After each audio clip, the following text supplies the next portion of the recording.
नमस्कार। राष्ट्रिय परीक्षा बोर्डले कक्षा 10 को माध्यमिक शिक्षा परीक्षा एसई 2022 को नतिजा विभिन्न माध्यमबाट आजको भिडियोमा हामी एसई नतिजा हेर्ने सबै सजिलो तरिकाहरूबारे जानकारी दिनेछौँ। र च्यानलमा नयाँ हुनुहुन्छ भने सिमरको बेल अल थिच्नु होला, लाइक गर्नु होला, भिडियोलाई सम्पूर्ण सेयर गर्नु होला। आउनुहोस् भिडियोतर्फ।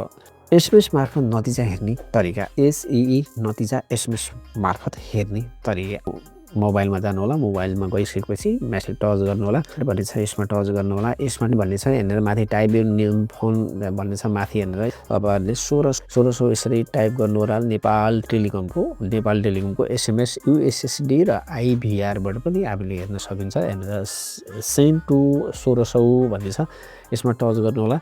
यसमा टच गरिसकेपछि अब हेरेर तल टेक्स्ट बक्स भन्ने छ, यसमा टच गर्नु होला।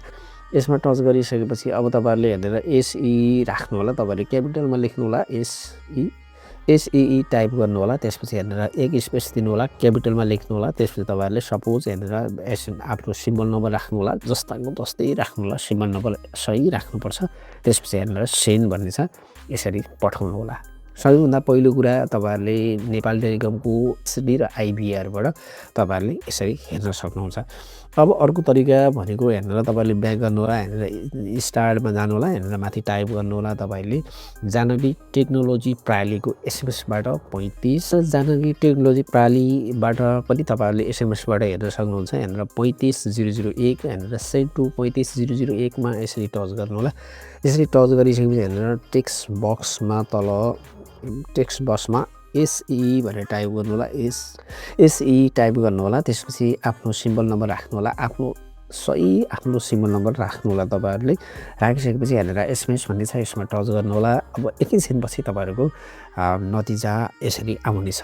यो दुईटा भयो। अब हामीले अर्को तरिकाले पनि हेर्न सक्छौँ। हेरेर ब्याक गर्नु होला, ब्याक गरिसकेपछि स्टार्ट च्याटमा यसरी टाइप गर्नु होला।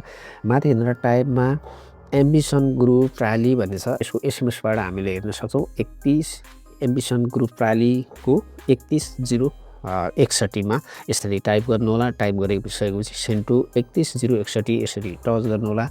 टच गरिसकेपछि हेरेर टेक्स्ट बक्समा एसई टाइप गर्नु होला। तपाईँहरूले क्यापिटलमा लेख्नु होला। त्यसपछि आफ्नो सिम्बल नम्बर राख्नु होला, जस्ताको तस्तै हेरेर एसएमएस भन्ने छ, एसएमएसमा यसरी टच गर्नु होला। अब एकैछिनपछि तपाईँको नतिजा आउने छ। अर्को तरिका छ आइभीआर फोन कलबाट पनि नतिजा हेर्न सक्नुहुन्छ। एसई नतिजा आइभीआर सेवा मार्फत पनि सुन्न सकिन्छ। प्रक्रिया नेपाल टेलिकमबाट 1600 नम्बर फोन गर्नुहोस्। जस्तै तपाईँहरूले आफ्नो मोबाइलमा गएर 1600 नम्बरमा फोन गर्नुहोस्। निर्देशन अनुसार आफ्नो सिम्बल नम्बर त्यहाँनिर समावेश गर्नुहोस्। त्यसपछि तपाईँको नतिजा आवाजमा सुन्न सकिन्छ। तपाईँहरूले जस्तै यहाँनिर आफ्नो मोबाइलमा जानु होला। मोबाइलमा गइसकेपछि अब यहाँनिर किबोर्डमा टच गर्नु होला। टच गरिसकेपछि 1600 यसरी टाइप गर्नु होला।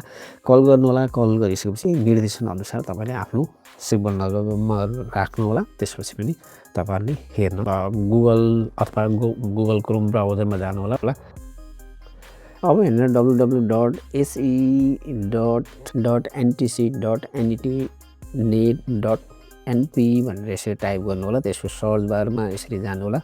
यसरी गइसकेपछि अब हेरेर तल नेपाल टेलिकमको हेरेर यो वेबसाइट आएको छ, जस्ट neb.ntc.net.np भन्ने छ, यसमा टच गर्नु होला।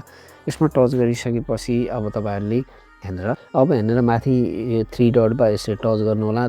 3 डटमा टच गरिसकेपछि डेस्कटप साइडलाई यसरी टिक लाउनु होला। यसरी माथि सिम्बल नम्बर भन्ने छ, हेरेर तपाईँहरूले आफ्नो सिम्बल नम्बर राख्नु होला। हेरेर सिम्बल नम्बर राख्नु होला। त्यसपछि सिम्बल नम्बर राखिसकेपछि जस्तै हेरेर सिम्बल नम्बर एबिसिडी तपाईँहरूले सिकाउनलाई हेरेर डेट अफ बर्थ भन्ने छ, तपाईँहरूले डेट अफ बर्थ राख्नु होला। त्यसपछि डेट अफ बर्थ राखिसकेपछि हेरेर सबमिट भन्ने छ, हेरेर सबमिट गरेर हेरेर माथि सर्च बारमा जानु होला। जस्तै www.se.gov.np स्क्रिनसट गरेर पनि तपाईँहरूले हेर्न सक्नुहुन्छ। हेरेर लिएर अब हेरेर सर्च बारमा जानु होला। अब हेरेर तपाईँहरूले माथि ड्यास भएकोमा यसरी टच गर्नु होला। टच गरिसकेपछि हेरेर डेस्कटप साइट भन्ने छ, यसलाई टिक लगाएर पनि तपाईँहरूले सजिलै हेरेर तल हेर्न सक्नुहुन्छ। एसई 2081 भन्ने छ, 82 को रिजल्ट प्रकाशित हेरेर देखाउँछ। तपाईँहरूले यसरी पनि हेर्न सक्नुहुन्छ।